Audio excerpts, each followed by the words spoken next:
Denim Couch Podcast. Ooh, whoa, ooh, whoa, whoa. The 40s, 50s, 60s, 70s, and 80s with Steph with an F. Hi guys, welcome to the Denim Couch Podcast, where we chill on this denim couch and talk about the 40s, 50s, 60s, 70s, and 80s. I'm Stephanie Tanner. Welcome.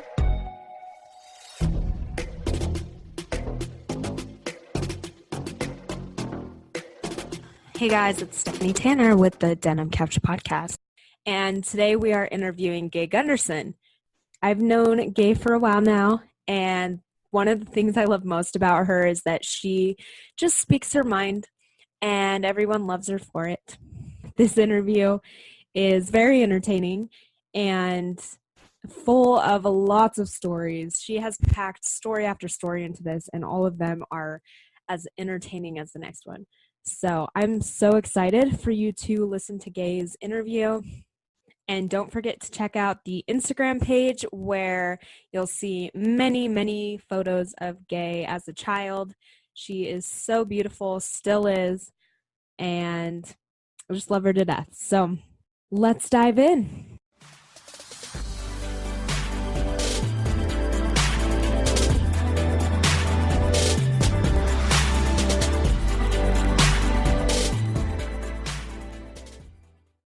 And my first question for you, Gaye, is can you tell me a little bit more about your name? My first name's Linda. Yeah. But for some reason, my mother's middle name's Gaye. Okay. So I tell people it runs in the family. Yeah. It's genetic. And how common was your name back in the 60s? When I was a kid, not. But as a teenager, I did. I knew a few girls named. Okay. There was actually one in Portland, and there's another. I don't know if hers has an E. I don't think it does. I'm special. It was pretty uncommon, and that's why I thought it was cool. Linda was a huge name. Yeah. I was in a little country school with 30 kids in my class, and there were 3 Lindas. So that was a big name then. Don't hear it now, hardly ever. I was born in 1949. So I would have been around 11, starting in the 60s. But I also was married in the 60s. That's when I graduated high school. Crazy girl to get married that young, but yeah. What was life like back in the 60s? Living in the early 60s, well, probably the entire 60s, but the early 60s were the best. They were the best. Probably around 11, 12, and 13. Those are some of my best memories.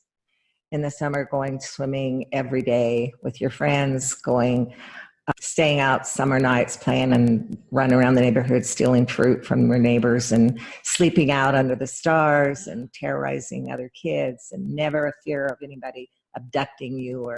We lived kind of in the country, but it was a subdivision where there were houses around the block, but it was a big block, was like a city block, and we all had like an acre. I had a horse. Wow. My dad bought me a horse when I was about 11, 12.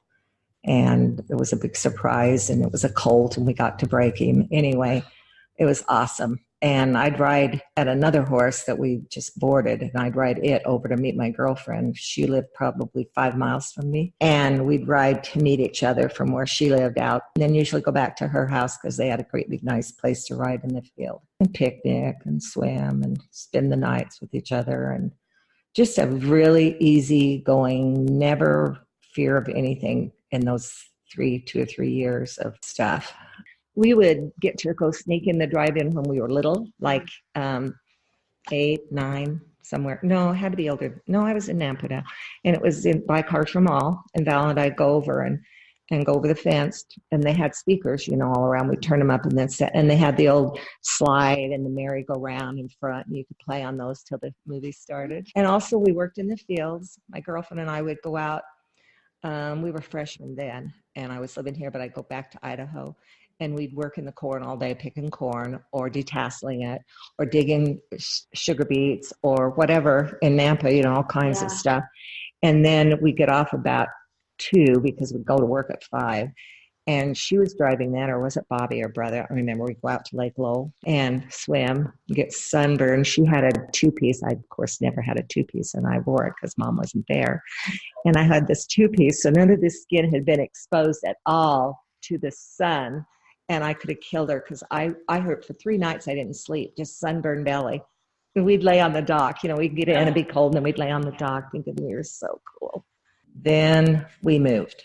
We moved to Burns when I was an 8th grader. That was different because I left all my childhood friends. It's a tiny town. I didn't know a person, and yet my personality, I wasn't shy, so I was meeting people immediately. Probably had a boyfriend the second week of school that I had a crush on. He was cute. Burns was very similar to Nampa, Idaho, in that it was, small community. Everybody kind of knew everybody and watched out for everybody. They also knew if you were in trouble, and everybody's business. And sadly, for entertainment, I never drank. My friends didn't drink at that age anyway, and we would look for things to do that were mischievous. The good part was we did look for things, not always that were mischievous, but things to do, to sneak in the drive-in movie, shove everybody in the trunk, and then when you got in, pull out the back seat, and then just, sit on the car tops. Drive-in movies were the best. When I was little, we lived across the high street from it, and us kids would go over my brothers and turn up all the speakers, and then we'd sit on our roof of our house, our outhouse. Mom baked us a big thing of popcorn. We'd watch the movies for free when we were kids. Stuff you could do that you don't do now. That's so sad. But then there's tons of other stuff now that, I didn't have. I guess it's replaces and is good. But I would never trade my childhood for anybody's now, ever.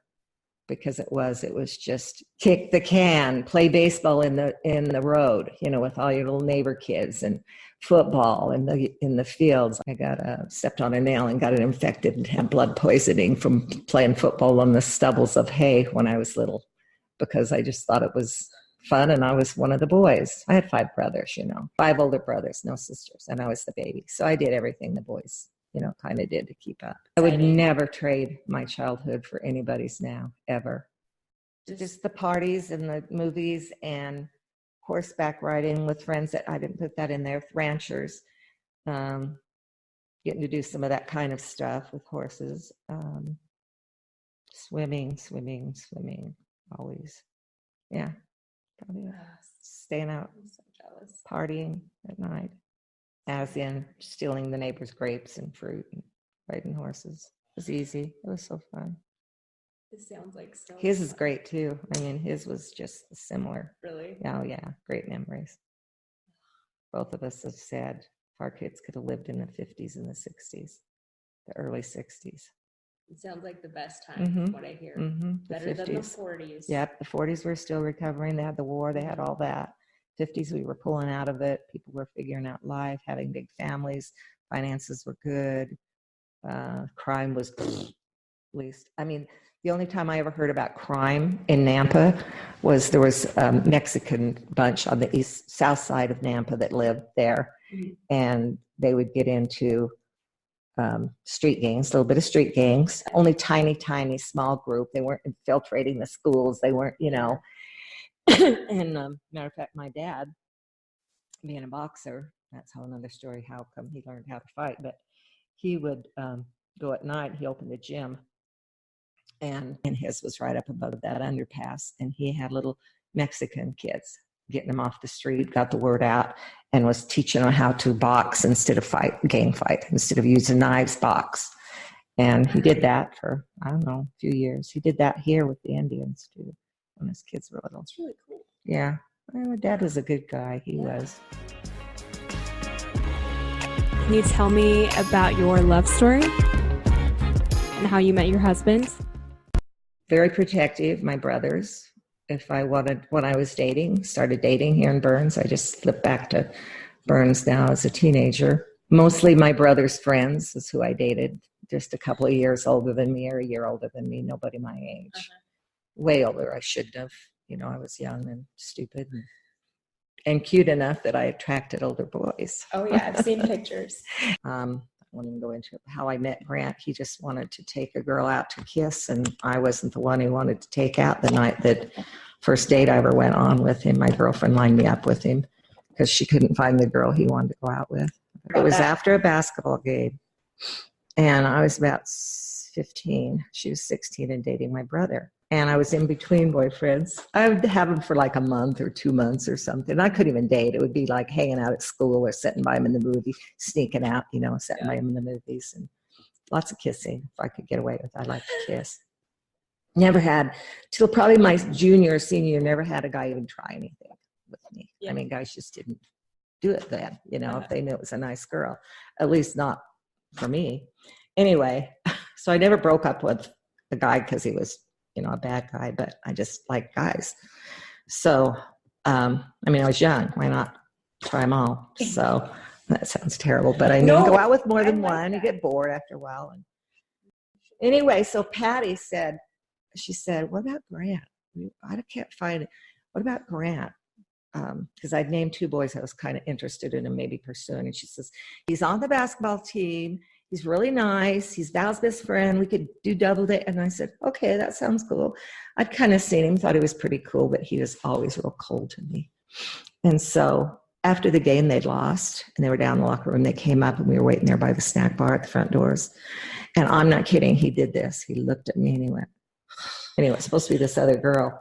Patty couldn't find her in the crowd that night. So I'm there and he goes, hi. And Patty goes, I couldn't find Penny. Oh, okay. So we got out in the car. He's the coolest 55 navy blue or shiny blue, beautiful Chevy. Hey, Garrison, you get in the front seat. I'm getting in the back.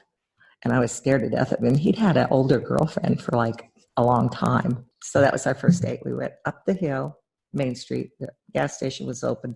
The only thing open. Got canned pop out of the machine, thankfully, and we went in the bathroom and giggled, and then went out over the hill and parked somewhere. That was our date. He kissed me 3 times. I'm lucky. I'm very lucky. He turned out pretty good. I was a sophomore when I went with him. Okay. He was a junior, and then break up. I can't remember probably how many other guys, couple college guys that had graduated when I was a freshman, came back in the summer and asked me out. Good-looking cowboy, and he had a Mustang. You don't want to know all about my dating. You want to know about what the era was about. Anyway, but yeah, he had a crush on me. He wrote a song, played it on the guitar about me. It was so corny. That's cute. Yeah, but I was in love with Grant by then. Grant had gone off to college, and I said, I'm going to date, make sure. Well, I wasn't going to date. He wasn't going to date. And I said, I am. I want to make sure. And so I dated a couple times. That's what made me decide I was in love with Grant. What were some popular activities? Saturday night dances were pretty wild in Nampa. Go to those. And with the band, Louie, the best music in town. I mean, in those days. This was in the early 60s. And we would see, I still have memories of when I lived here going back to Idaho. It's just confusing you. Because my mom, when I moved, I hated her. Because we lived in California. That's a whole other story, for about a year. Anyway, I was back with all my friends I'd grown up with, and we had to move. My dad was construction, and he didn't have work. And there were still 3 of us at home. So my uncle had worked at the mill and got Dad on. So we moved over here. And I hated my parents, and they said I could come back in the summers, or they'd come over. All our families in Boise Valley. So we'd come back and visit. And I'd stay with Carol. And Carol wasn't a Mormon. She was a Quaker. She wasn't even supposed to dance. Oh, my gosh. First cigarette I ever had was in her house. Their brother had stolen from the grocery store. I was probably in the 5th grade. We had to pay him 50 cents for him, too. And he'd stolen. Quaker gave me the first cigarette. Yeah. I liked smoking. That's terrible. I never did smoke, like really smoke. One time I was babysitting and they had cigarettes and I smoked one, and I remember thinking, I'm going to get caught. I really like it. It's a good thing I don't smoke because I'd probably be an addict. I was about 13 then. Right up on Fairview Heights. We just did it for fun. Yeah. Because other people had cigarettes, we thought it was cool. Teenagers, a lot of the teenagers, my brother's friends that were members smoked. Yeah. Okay. My brother smoked. My dad quit when I was 4, so we never had cigarettes around. And I hate the smell. I can't stand them, but I love smoking one. We'd have parties in your home that your parents would set up. They'd go in the bedroom, stay. We had a little house, just a little subdivision house. and kids would come, and Mom would make these big sloppy Joe hamburgers and her green slush. She'd make that, and we'd dance and sit in the corner. If you're really lucky, get a little kiss or something. And Bob came over with another friend and for that party. And then, so Grant knew he was coming, and he knew I had been dating, kind of talking to him. And, oh, you're too good for the boys in Burns. He was an ass. You just think you're too good for the boys in Burns. I said, no, but he's pretty cool. He is student body president. He plays on the football team. He'd known Val in junior high when we were there. Just cute. Yeah, so that was the thing, too, is innocence of parties. You know, you said party. In our day, a party was dancing, cookies, punch. Mom and Dad put it on. I went to one up on the hill in Nampa. That's where I got picked up by the guy that was heading to college. He was going to Harvard, and I was going into the air freshman year. Oh, my gosh. And I was supposed to go home with see, that's why I know all you girls' tricks. I was supposed to go, asked Mom, I said, if John or Wayne asked me to give me a ride home, can I go home with? Anyway, she said, okay. Well, Val was there, and Bruce was there, I think, two of my brothers. My brother was home from college or something. And Nikki, I was hanging out with an older girl that had a crush on Val. They liked me because I had cute brothers. So the older girls all were really nice to the little freshmen. And I was coming in. Anyway, Gail danced with me, this guy, and I just was I have never been so over a guy in my whole life, because I was 14 and he was at Harvard. His dad was like a big, huge boss at the mill. It's my dad's boss. There were only two boys. Anyway, he asked me if he could give me a ride home, and Nicky was going with his buddy. And so I didn't tell. I think I told Val, and he didn't care. You know, he's 2 years older. He's chasing girls. And Bruce found out about it, I guess. Anyway, I had to be home by midnight, and it was like 11:30. All we did was drive around, went out to the swimming pool, turned around, and came back. He gets out of the car, and Bruce is standing leaning on a car in my driveway. Bruce is muscular, had a reputation. He'd fought some Skinner guys down in Crane, and everybody knew who he was. He and my brothers. Anyway, standing there like that, and Gail is in the car, and he goes, Gail 6'2", says, what's the matter? Why is Bruce there? I said, I don't know. He said, what time are you supposed to be home? I said, midnight. Well, it's 5 till. I don't know. So we get out. He's scared of him, obviously. Walks by, hey, Bruce. Like that. I'm dying. I'm so embarrassed. Comes up to the door. Well, good night. Can I see you again? I said, before I go, and I said, I don't know. Call me. So I go in, and I look out the window, and Bruce is like, and Gail leaves. Bruce comes in. What do you think going out with a guy that old? People think he's too old. They'll think he's just out because you're young and he can get what he wants. I mean, he just went on and on me, you know, and I'm crying. I was like, you're not my dad, and butt out. And anyway, my dad works the night shift the next night, comes home the next morning and says to my mom while I'm in the kitchen, hey, okay, there's some guy out at the mill that asked if he could take you out. He was working in the summer in the mill. He went straight to my dad. Anyway, my mother's like, because she knew the whole story, and we hadn't even told Dad. My mother protected me all the time. And Dad goes, and Mom says, oh, what'd you tell him? Well, hell, he seemed like a nice enough guy. I said, sure, he could take her out. My dad had no clue. Age, anything, nothing. Grant sucked a hickey on my neck just to tease my dad, because I'd never had one. Dad said, that doesn't look very good. I don't think you should do that. So then he went and did a bigger one and said, hey, Harlan, look at this. And my dad said, oh, you know, like, it wasn't romantic at all. But anyway, Gail takes me out. And Bruce, I don't remember. Bruce was still mad, but he couldn't do anything about it. And I don't remember where we went. I just remember he brought me home, went in the backyard, and told me all about the different constellations. I was just isn't that the most romantic thing in the whole wide world?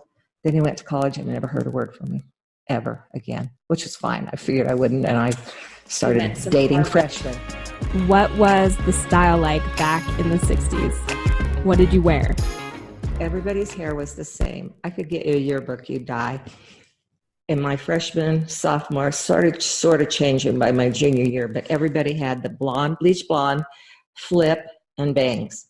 That was just, if you looked in a yearbook at the girls' hair in like Bonnie Lassie's, which was our pep club in Burns, all the Bonnie Lassie girls, their hair was all like blonde, bleached, bangs. Clothes, yeah, people went from tight peg pants to bell bottoms were in. Big, huge bell bottoms were in. In school, in my day, you couldn't wear pants to school. You had to wear a skirt, which I always thought was rude because actually the way girls sat, you could see more in a dress than pants. But they finally changed that. Girls wore really tight skirts, short if they could get away with them. But we had to have, you couldn't have see-through blouses or short blouses. Or in the summer when I was little, they were called tummy ticklers. And they were like a little tank top that stopped here and then had fringe. Swimming suits were almost always one piece. Hardly anybody wore two piece.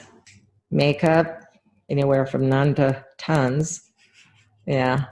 And bleach and blonde was a big deal. Blonde was definitely in.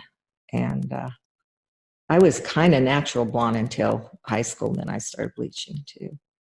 Mother hardly ever wore pants. She was, well, my grandma I never saw my grandma in anything but a dress and an apron usually at her house. Seriously, that's all I remember. My grandma in a dress and her boobs were down here. And always home-baked food, you know. Oh, this is funny. I had a friend that right out of a gas station now thing, but it was a little grocery store with a gas station. And my friend moved in and they opened that in about third grade. And she lived down the street from me. Well, she'd bring canned foods and stuff because everything I had was home canned or mom baked, or you hardly ever got anything out of the grocery store that was canned, or maybe your meats and stuff, and fresh produce, but not canned. And I remember we'd eat SpaghettiOs, and I thought I was in heaven because they just kind of come out, SpaghettiOs. And my brother and I would collect pop bottles all the time, and then because we were this close, he anyway said, everything we do, we should do even Stephen, Gaye, and share. And I probably got rooked on that. But we would add up or go to the grocery store, that little store, cash in our pop bottles. And I'm talking maybe 10, they were 2 cents. So maybe 10, and we'd end up with maybe 10 cents a piece. Or if we ever had a quarter a piece, that was a small miracle. Anything to buy a whole candy bars were a nickel.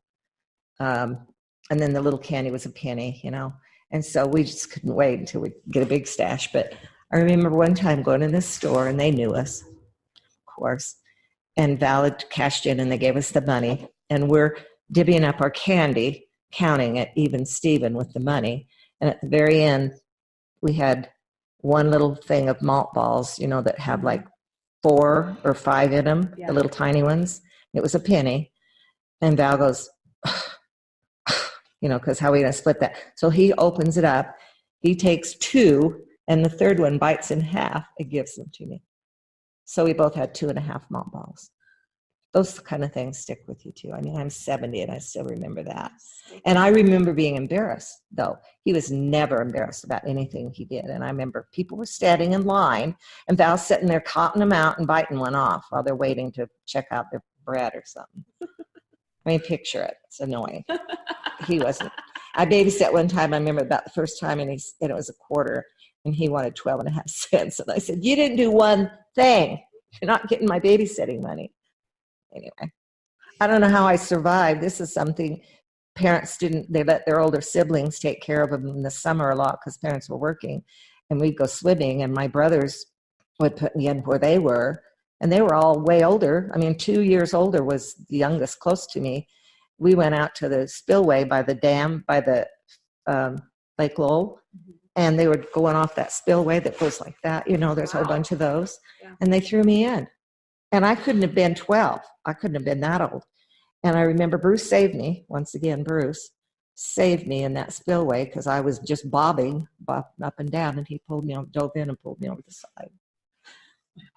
I don't think they ever told Mom and Dad about that one. Do you have any favorite memories from the 60s?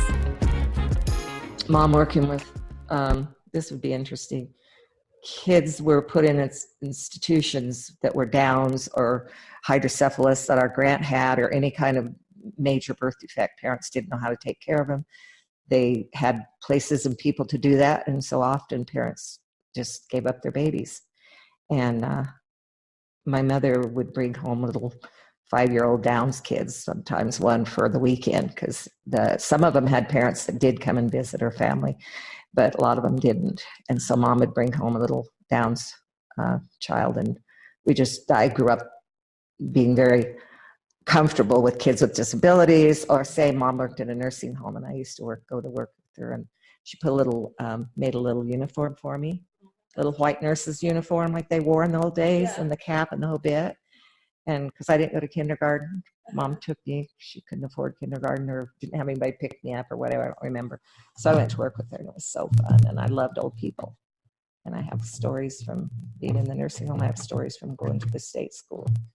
They'd always come every year to the rodeo. This Snake River Stampede is like the hugest thing in Idaho every year. And the place that is torn down now. They have it out at the Big Nampa Center, whatever it's called. But we went. I was in the band twirling the baton, and we got to ride a float in it. I think I saw Gene Autry. I saw Cisco Kid. Anyway, these were all famous cowboy movie stars when we were kids. Anyway, those were good memories of who does that now, who takes their 5-year-old to work with them. And my mom was always the one to bake the cake for the funeral. She'd be baking a cake, and Dad would say, who died, because she never baked cakes for us. Dad didn't like sweets that much. Really? And so, he'd come home, Val and I'd be waiting for him to come home from work when he wasn't working out of town. He worked out of town quite a bit. And he would come home and bring us his lunch pail, set it down, but we didn't get to look in it to see if there was any leftovers. And he had those old lace-up boots, and Val and I'd stand behind him and Val do one boot and I'd do the other, and then we'd pull him off, and then he'd give us the lunch pail. And he'd never eat, Mom would put in like a snowball, he'd never eat them. He'd always have that. That's the one I remember. But if there was even fruit, he'd leave for Val and I, which was a big treat. Dad would say, I'm going to get gas, who wants to go? And Val and I'd go, and he would talk. This is where us kids got it. He would visit with all the people there that worked the gas station, and then there was the old time coolest pop machines with the ice down, in the water, and you pull them out, and we'd get a drink. Dad always had a Coke. That's my memory of Coke always, is my dad would have Coca-Cola, and I would have the Orange Crush, and Val would have the root beer. So that's why we wanted to go, always. Were you ever scared, unhappy, or anxious back in the 60s? As you get older and you see things going on around you, we had what's the one where the astronauts all died and it goes up and goes and exploded. Oh. Anyway, the Apollo, whatever it was, that was scary. That happened when we were in high school. And, but no, we didn't even hear about marijuana. I guess there was kids smoking his senior or junior year, but we didn't even know there was pot anywhere around through high school. I didn't know anybody that smoked pot. And so you didn't have that element to worry about drugs and, doing other that. Than, like smoking. Smoking and drinking. And yeah, we had friends that died in car wrecks from drinking. And so, that was the biggest worry, maybe, was drunk drivers or, when you're a teenager, you don't really think about war or any of those things growing up. Maybe if you're going to go to school, but kids weren't even going to college that much here. They were going off to this sawmill. They always knew they'd have a job where daddy worked, so that was security. But some of them did start breaking out and going. I could not pin. There wasn't cancer. I don't remember anybody dying of cancer. I couldn't tell you anybody that I knew. I take it back. There was a girl in 8th grade that died of cancer. It was real rare. I mean, if kids fought, had a rile. He fought a guy over me. That guy was telling Grant that I was too good for him or something anyway. And he'd had a crush on me. I didn't even know him. And they got into a fight, but it was after school and it was down at the park and then it was done, I remember having a hard time with a girl that had miscarried. And she was just a big loudmouth and like real popular, and everybody loved her and whatnot. And coming home and telling my mom, she came right back to school after this, and everybody knew what happened.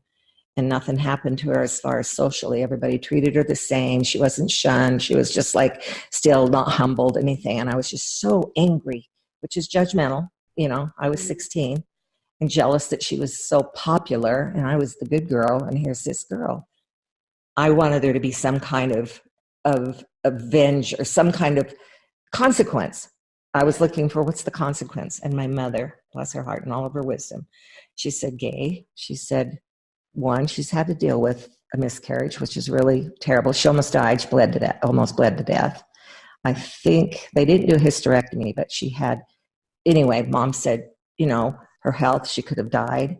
And just accept her. You don't have to be bosom buddies, but you can't have this anger. You know, you can't have this anger with you. And it was really, really a great lesson for me. But it was, my mother was spot on, you know, for me. But that was hard for me socially, emotionally, and everything else. I wanted to be that popular girl. I wanted to be that, you know, and yet, look what I have. We'll hold on to things that you think at that moment, what am I supposed to learn from this? Where is this going to take me? And that was a really good lesson for me. And I've had to remember it. Don't think I've just forgiven everybody that's ever done anything mean or rude or bad or, you know, hypocritical or whatever. But it's always been there of there's something missing that they're having to do this, and you don't have to be their best friend, but you still can't have that anger. My mother was full of wisdom. Anything I am positive was probably all from my mom. My dad was a dork, a lovable dork, but he was just a dork. How would you compare your childhood or teenage years to today's kids? What lessons do you think the younger generation can learn from someone who grew up in the 60s? Kids want immediate satisfaction, immediate pleasure, immediate joy.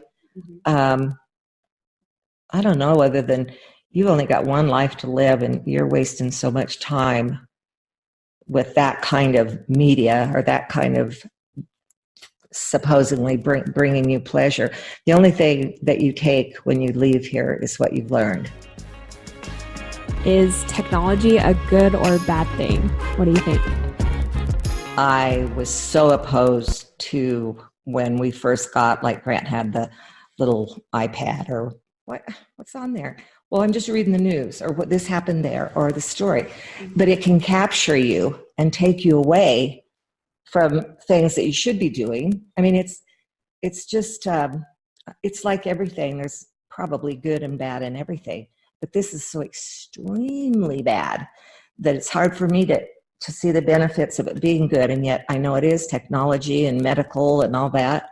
I still don't understand how we can't find cures for cancer. We can't do this when we can do all this electronic stuff that we're doing. Why can't we put more emphasis in medically coming up with answers for things that just seem to be getting worse, like autism is just blowing me away, and those kinds of things we never had. And I know it's the environment. I know it's pesticides. It's things that we're doing different, and we're not fixing it. Even with all of our techniques, we're not fixing it.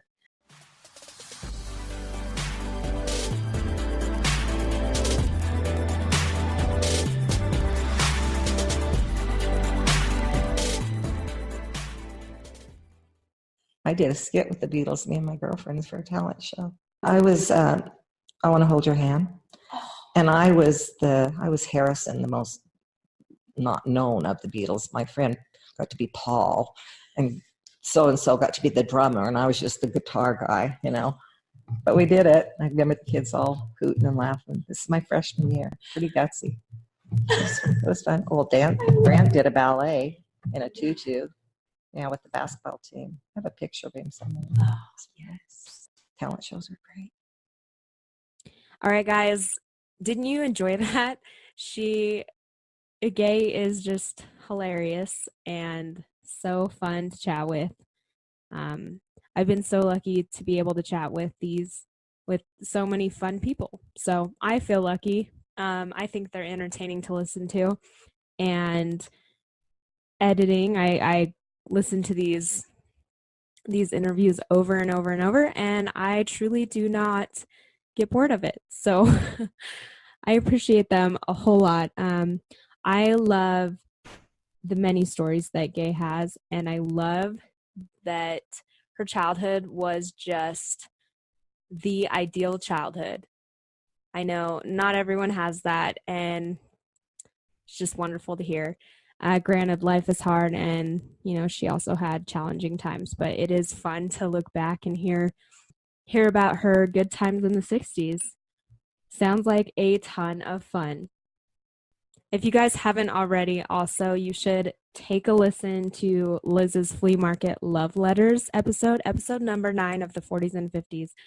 That was such a special episode, and that was a super, super enjoyable interview. When I listen back to it, it just goes by so fast. It's probably the quickest interview, even though the length is long. Not long, but it's the average length. So go check that one out. Next week, we'll have another 60s episode for you. Don't you guys love the new color scheme? I'm loving it. I'm excited. I just love all these decades, and so each one excites me in a different way. And I love stories. Love, love, love stories. Can't wait to hear more. We've got some good stories coming. The best part is they're all so different. Told by different people, different outcomes, different struggles, different lives. But all in all, people are people, and connection is key. This life is connection. I think that's the most important thing ever. So connect with the people around you. Make some good memories this week. Alrighty, signing off. This is Steph with an F, or Stephanie Tanner, whichever. And I'm a chatterbox today, so we're going to end this. Talk to you next week. Bye. Wait. You can't miss the embarrassing story of the week. No. Okay. It's that time. It's Steph with an F's embarrassing story of the week.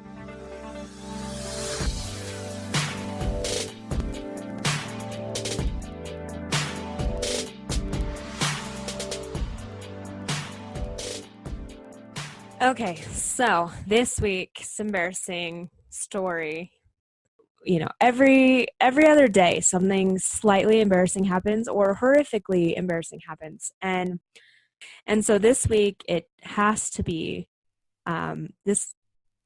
me saying a word wrong my entire life and then finding that out. And so this week I learned that I have been saying atrocity wrong my entire life. I've maybe said atrocity twice in my life, but I've read it many times. And for some reason, every time I read this, I say atrocity in my head. And I texted the word this week. and yeah, I'd been saying it wrong for the last 26 some years of my life. Horrible. It's an atrocity, not an atrocity. So yeah, my husband and I had a good laugh about that. I still want to say atrocity. That's my embarrassing story. That was truly embarrassing. Yeah, thanks for listening.